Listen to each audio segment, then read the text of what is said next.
हाँ तो दोस्तों, आप भी देने जा रहे हैं इस बार क्लास 12 का और 26 में एग्जाम। तो यह वीडियो आपके लिए बहुत ही महत्वपूर्ण होने वाला है।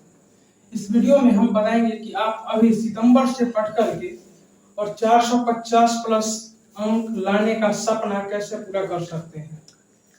आपको बता दें कि अभी सितंबर का महीना चल रहा है और सितंबर आपको अब ज्यादा टाइम बचा नहीं है आपके पास, क्योंकि सितंबर चल रहा है और अभी आपके पास समय है 5 महीना। लेकिन जिसमें से हम कहेंगे कि आपके पास सिलेबस कंप्लीट करने के लिए मात्र 4 मंथ ही है।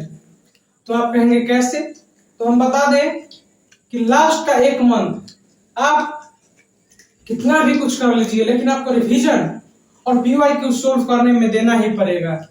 और इसलिए आपको हम बताएंगे कि आप इस 4 महीना में अपने सिलेबस को कैसे पूरा कर सकते हैं, वो भी अच्छी तरह से। और बहुत बच्चे कहेंगे कि अब तो देर हो गई। अरे, देर से शुरुआत करने का मतलब हार नहीं होता, बल्कि स्मार्ट तरीके से काम करना होता है। इसी संदेश के साथ आप अभी से पढ़ाई में जुट जाइए और अभी से भी आपके पास एक सुनहरा मौका है कि आप 450 प्लस अंक प्राप्त कर सकते हैं। भले ही आप बिहार टॉपर न बने, जिला टॉपर न बने, लेकिन आप स्कूल टॉपर या कोचिंग टॉपर तो जरूर ही बन सकते हैं। इसलिए यह वीडियो आपके लिए बहुत ही महत्वपूर्ण होने वाला है। तो देखिए, हम इस पे लिखे हैं कि क्लास 12 में 450 अंक कैसे लाए। तो 450 प्लस अंक हम कैसे लाएंगे, इसी पर आज विस्तार से आपको जानकारी देंगे।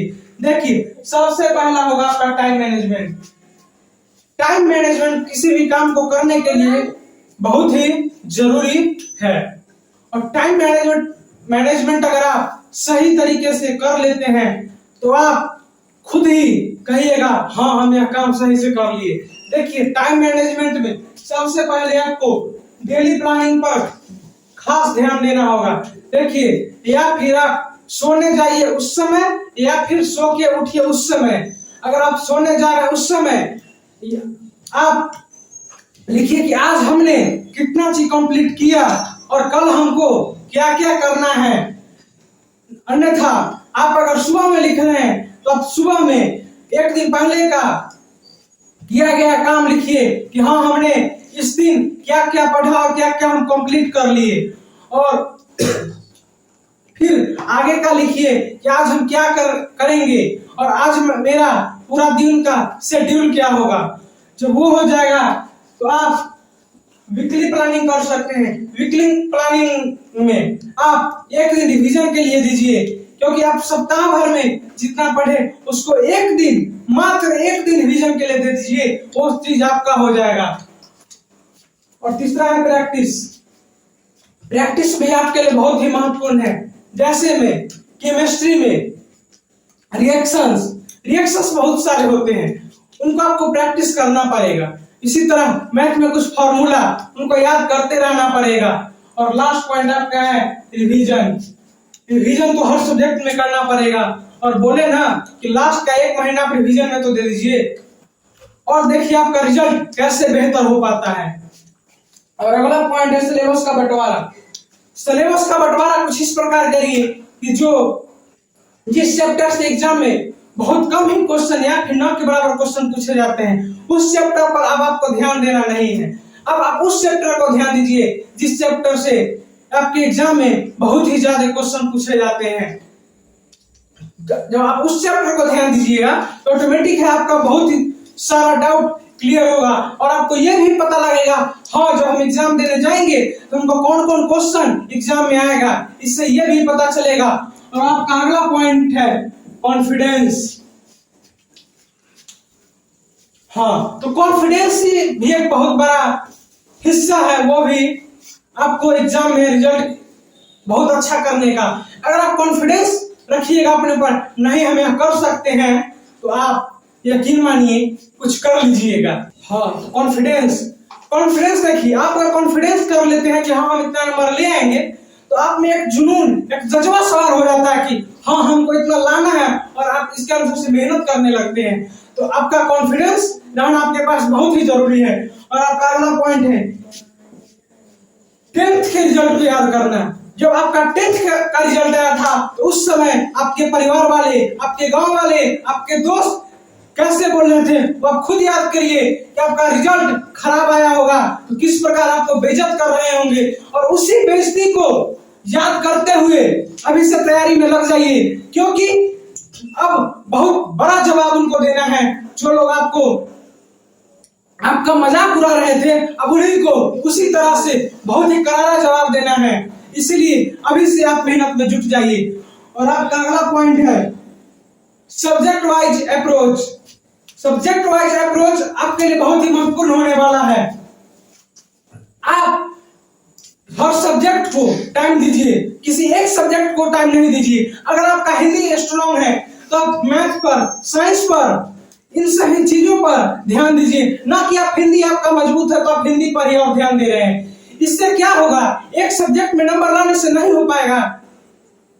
एक सब्जेक्ट में नंबर लाकर आप कितना नंबर ले आइएगा, 100 नंबर, इससे ज्यादा नहीं हो पाएगा। इसलिए हर सब्जेक्ट को बराबर ध्यान दीजिए, और जो सब्जेक्ट आपका कमजोर है उस सब्जेक्ट पर कुछ खास ध्यान दीजिए, ताकि वो सब्जेक्ट भी आपका हो जाए और उस सब्जेक्ट में भी आप अच्छा स्कोर कर पाए।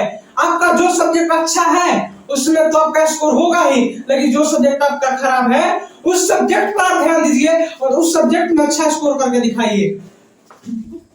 और अगला पॉइंट है कंटिन्यूटी।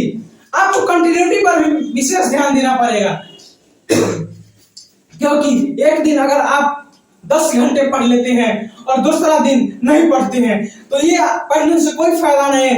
अगर कोई स्टूडेंट 5 घंटा ही सही लेकिन डेली मेहनत कर रहा होता है तो वो अलग स्टूडेंट कुछ अलग ही प्रकार का दिखाई देता है और उस स्टूडेंट में कुछ काबिलियत होती है। इसलिए आपको डेली भले ही 8 घंटा ना तो 7 घंटा, 7 घंटा ना तो 6 घंटा जरूर, लेकिन आप डेली पढ़िए। तो अरे कहते हैं ना, एक बिहारी 100 पर भारी। हम बिहारी हैं जनाब, हम अभी से पढ़ करके 450 प्लस नंबर लाने का औकात रखते हैं, इसलिए कहते हैं ना कि हम बिहारी हैं। इस बात को ध्यान दीजिए कि अरे देर से शुरुआत करने का मतलब हार नहीं होता है। अरे दोस्त, देर से शुरुआत करने का मतलब हार नहीं होता है, बल्कि स्मार्ट तरीके से काम करने का अवसर प्रदान होता है। आप उस अवसर को स्वीकार तो कीजिए। और एक सब शायरी आप सभी के लिए बहुत ही अच्छी। अरे उस शख्स को कोई गिरा नहीं सकता जिसने चलना ही ठोकरों से सीखा है। इसका मतलब अगर आप मेहनत करते हैं तो उसका सफलता आपको अवश्य मिलेगा किसी न किसी रूप में। अगर किसी को कहीं जाना होता है तो क्या, अगर उस व्यक्ति को रास्ता पता नहीं होता है तो क्या करता है, वो किसी से पूछते पूछते वो अपनी मंजिल की ओर जा पाता है। इसी प्रकार आप मेहनत तो कीजिए। अरे नंबर क्यों नहीं आएगा आपका? 480 नंबर लाने वाले स्टूडेंट लाते हैं, 470 नंबर लाते हैं। अरे आपसे 450 नहीं हो पाएगा, 400 नंबर तो हो पाएगा। इसी बात को ध्यान में रख के आज से मेहनत में जुट जाइए, क्योंकि हम ये वीडियो इसलिए लाए हैं कि आप सब अभी से भी पढ़ाई में जुट करके और अच्छे नंबर ला पाए। और एक खास बात आप सभी को बता दूं, इस चैनल पर बहुत ही जल्दी बिहार NMMS का कोर्स स्टार्ट किया जाएगा।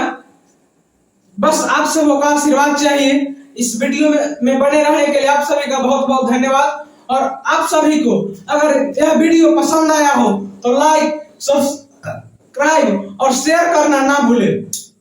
और जितने भी हमारे दोस्त, हमारे भाई, हमारे बहनें इस वीडियो को देख रहे हैं, अपने ज्यादा से ज्यादा दोस्तों को शेयर जरूर करें।